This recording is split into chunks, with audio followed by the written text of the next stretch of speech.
let's get started with our 2021 bullet journal. I have a very minimalistic style of bullet journaling, so today we're only going to be using a few Micron pens, and that's it for the index. That was just the numbers in the corner for counting the number of boxes this journal has. Future log is also going to be very simple. It's just one spread, because last year I didn't use a lot, and that may have to do with the fact that 2020 had nothing going on.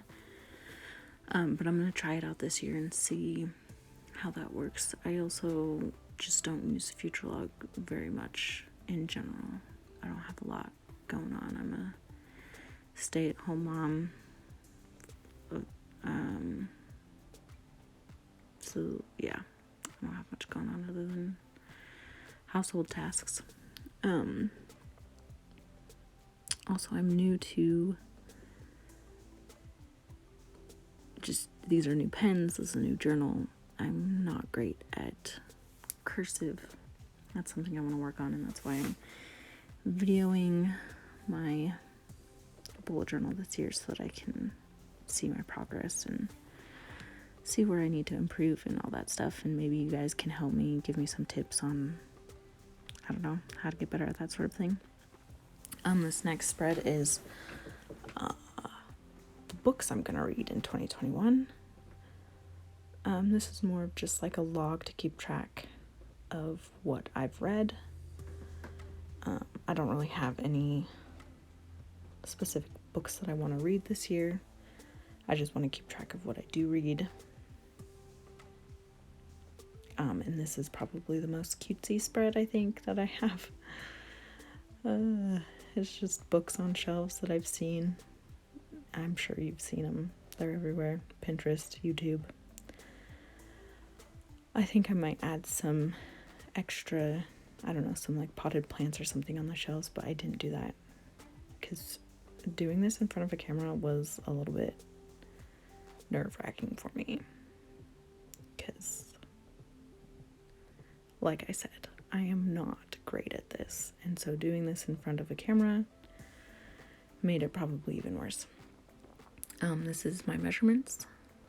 I'm keeping track of those this year just to see how I'm doing. I'm keeping track of a lot of health habits this year, so hopefully these numbers actually change and so my graph actually has some movement to it rather than just being stagnant. Yeah, this spread was probably the most elaborate that I have. Not cutesy, but elaborate. It's got my measurements in inches in the graph above, and then my weight below, and then running down the middle that I'm writing right now is a calendar, so that every day that once a week is how I have it. Once a week of this year, I'll take my measurements and I'll weigh myself, and I will create the graphs from there.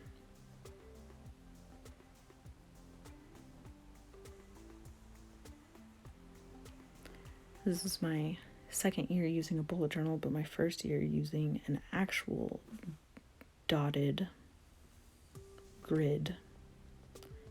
pages.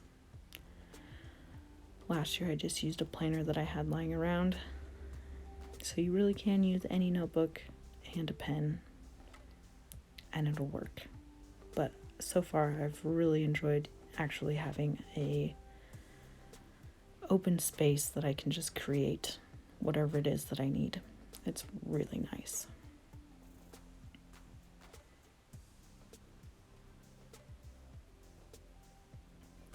Now comes the yearly goals that I have.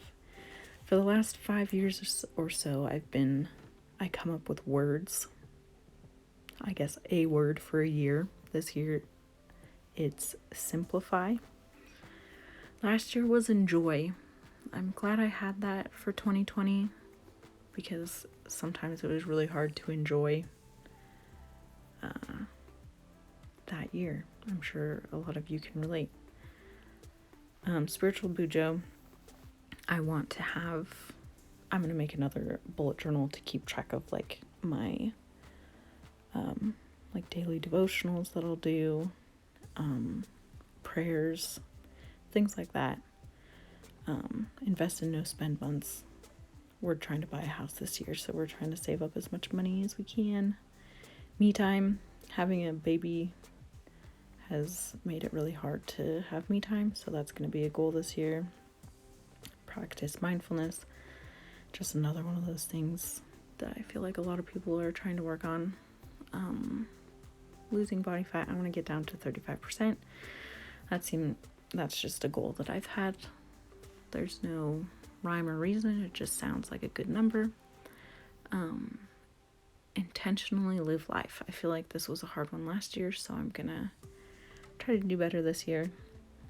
5-day backpacking trip. I used to be really into backpacking, but then I got married, then I had a baby, but this year we're gonna do it. And so that's it. That's my index, my future log, yearly goals, simplify, books of 2021, and my measurements.